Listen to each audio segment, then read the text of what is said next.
So is Tomson in the house? Yes. Oh, Tomson, we were worried about you. So I knew Tomson Highway only through his plays, and his name was always associated with issues relating to the problems, the challenges, the injustices of the Aboriginal experience here in Canada. So I was unprepared. In fact, I was bowled over to hear him tickle the ivories and to have his easy way with Broadway show tunes. Tomson Highway, come on up here. Thank you so much. Thank you so much for having me. I'm glad you're here, Tomson.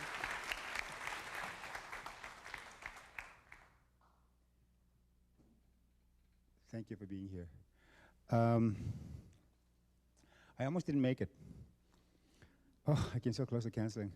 In any case, I just come from the most beautiful part of the world, northern Manitoba, that most people will never get a chance to see because it's way, way too remote. The only way up to get up there finally is bush plane, which is what happened yesterday. The plane, in order to get up there and come back, you have to take a whole series of planes that string you. You have to sort of string you. I live in the Sudbury area in the summertime, Sudbury, Toronto, Winnipeg, Tomson, this, and further north until you're flying these, until you're right in the back of a caribou, just to get home, and just hanging onto the antlers.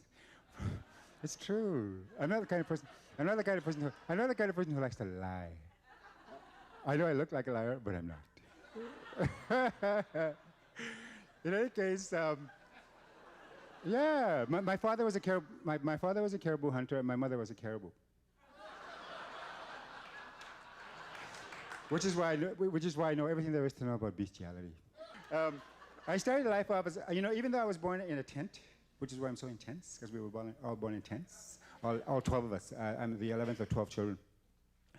My father was a caribou hunter, born up there where Manitoba meets the corner of Nunavut and the Northwest Territories in Saskatchewan, that little tiny corner. There's nothing up there but thousands and thousands of lakes. 10,000 the last time I counted. Oh man, Reindeer Lake, the biggest lake in the area, straddles the Manitoba-Saskatchewan border, the most beautiful lake in the world. If you ever get a chance to go up there, it is just the most awesome lake. Imagine Lake Erie with about 10,000, imagine Lake Erie with about 1,000 islands. Most of them surrounded by beautiful, soft, powdery gold sand beaches, and no people. That's my lake. That's my... And those of us who come from up there, we're hearing rumblings about development up there, gold mines and diamond mining and silver mining and whatnot, and more development. And it's like anything we can do to save this land, this Garden of Eden that was given us, we would like to do. And I think our artists are very much a part of that effort. In any case, being born up there and learning how to play the piano was a bit of a challenge because there wasn't exactly actually we had a Steinway grand piano when just before I was born. My parents bought a Steinway grand piano, we kept it in the back of the tent. And that's and the reason I bring that up is because we come from this impossible to reach part of the world. It's one of the most isolated areas on Earth, not just Canada. And to try to become an artist, at least a theater artist, coming from that kind of culture, that kind of geography, is next to impossible. I mean, I had to go like 5,000 kilometers away from home just to learn to speak English, We didn't speak English back then, and to a very large extent, we still don't. So having to work, my parents didn't. My parents don't speak a word of English. You know why? Because they're dead. Yeah. Anyway, tricked you, didn't I? Anyway. So basically, the subject matter we write about is the fact that, at one point, our mythology, we were always taught in school that the civilization began on this continent in 1492. I think for us, the most significant item of luggage that Columbus had in the hold of his ship for us was this extraordinary mythology in which there was only one god, and this god was male. The most extraordinary, the most remarkable item of baggage he brought with him was this mythology in which the idea of divinity in female form is completely and utterly absent, which I personally find quite disturbing. Because with native mythology that has existed on this continent for thousands of years and has risen out of the very soil that we stand on, that we live on, the very air that we breathe on this continent.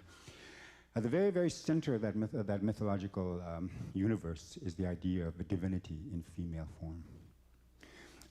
And you'd have to go into the actual structure of the languages to truly, truly understand that. why God is a she in one language and God is a he in the other language, you know. And in this particular piece, for instance, my brother and I, we did this show in which, in the there was the very, very first instant that I know of that the central mythological figure, the central figure from Native North American mythology, the trickster, we call him Wisagachak in Cree, Nanabush in Ojibwe, Glooscap in Micmac, Raven on the West Coast, Coyote on the Plains, etc., etc., etc. He exists in every nation across North America. This clown, this ridiculous, laughing god, basically. This character that the Great Spirit gave to this planet to teach us the essential lesson about the fundamental lesson that the reason for existence on planet Earth is to have one hell of a good time.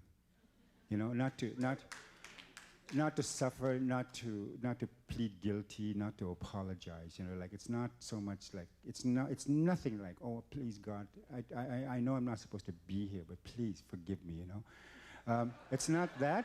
It's like like a rock on. You know, that's what we're here for. Life is you know, in one mythological universe, existence of planet, and that's what I mean. I could start I could start a war here. In one mythological universe, existence on planet, according to one mythological perspective, existence on planet Earth is a curse from an angry male god, eviction from the garden due to the actions of a woman who talked to the wrong snake on the wrong day. Bad hair day she must have been having that day. And in the other mythology, existence on planet Earth is a gift, it's a blessing from a benevolent female god. That is the essential difference. It's the essential, fundamental difference. In any case, in this mythology, in this particular story that we put together, my brother and I, the sage, the dancer, and the fool, it was the very first instance in which the central figure, this clown, Wisagachak, was seen here walking down the streets of Toronto. This was, and there was poetry that went with this that was written in Cree and English. That went, and then say, Wisagachak, give more dignity on Queen Street, Bay Street.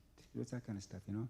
For the first time, the trickster, the very heart of the native mythological heartbeat came to downtown Toronto.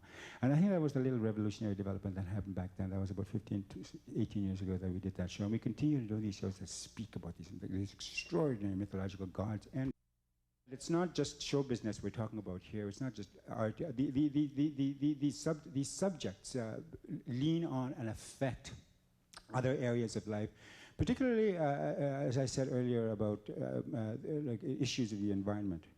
The fact that in one case, in one instance, like we've been evicted from the garden and nature has no soul. There are that particular myth, that story, that narrative of eviction from a garden is unique to only 3 world mythologies.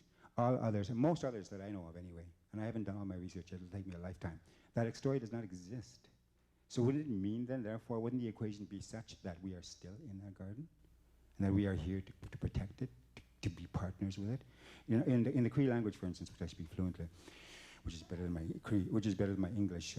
Nature, trees have souls, rocks have souls, air has a soul. The sun is an animate entity, just like man and woman, just like you and me. You talk to a tree as a who, not as an it, for instance. In fact, you can have much more, I'm sure you've had much more intelligent conversations with trees than you've had with many people in your lifetime. Bet you $10. Anyway, so that when it comes to the preservation of northern Manitoba and its extraordinary beauty, when it comes to the preservation of our beautiful country, Canada, and its extraordinary beauty, I think that it is of the essence that we start thinking maybe in those terms, in larger terms, that this is a garden that has to be protected, that we haven't been evicted, that it's our responsibility to be partners with it, to care for it, to love it, you know? So that's one point. One point that is being brought forward by having this subject matter talked about in our literature. But another one, of course, is the fact that like at least where I come from, and please don't tell me that it happens here in Toronto, the amount of violence against women, it's just horrendous. Every day you read in the papers about a woman who's been killed in some grotesque manner by a man, a heterosexual man. You know, it seems to me that, like, and you read that every day. Just every day, you know, like the Edmonton prostitutes, the ones in Vancouver, like what Mr. Pickett, is it his name? Pickett? The guy in Vancouver? I don't even want to know his name. The pig farmer, you know? How many is it so far? 42 women. We went to school with a girl called Helen Betty Osborne, who was raped by having a screwdriver rammed up her vagina 56 times. And you're telling us the relationship between men and women is what's normal and healthy and glorious and joyful, and it's not. It seems to me that we're talking about here is this a two-gender system that is part and parcel of this monotheistic system, this idea of only one God, and that God is heterosexual male to the exclusion of everything else. It seems to me that that system has certain inadequacies, that there has to be room for the rest of us in there somewhere, you know? And that this two-gender system is not working. There's way, way, way too much violence and ugliness and murder, that it's crying out for a 3-4 multi-gender system. It's crying out for same-sex marriage. Anyway, I'll end my piece with the piece that's coming up next. Hopefully, somebody will produce it, because that's the other problem we're having right now. Is that there's this controversy raging in the theater community as to whether or not only native actors have the right to play native roles. And I'm getting stuck there myself personally, because you know, that may be fine for sweet young things like 18, 20-year-olds, but not for me. I'm too old for that, and I'm going to be dead soon. You know. So anyway, I just want to pace this. I don't have my band with me. They wouldn't give me an orchestra. They wouldn't give me dancers. They wouldn't give me nothing. I just here by myself. I'm going to play very quickly because I only have 2 minutes left. The Samba from Rose, the third installment of my septology. The Rest Sisters being the first, Dry Lips Out of Move to Capuscation being the third, second, Rose being the third. It's a musical. All 7 plays exploring the gender of God. Is he a man or is she a girl? And here is the song called Rio in High January from Rose, without the singers, without the maracas, without all that stuff. Just me at the piano, okay?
I have 34 seconds.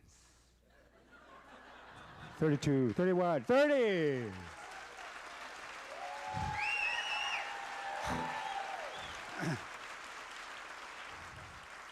Shh. That's enough. I only have 19 seconds to say thank you. 17. Anyway, thank you so much for being here. Thank you for listening to us. And please, continue to listen to us. Keep your hearts open and your ears and your hearts and your minds. Everything else. Thank you so much and have a wonderful time.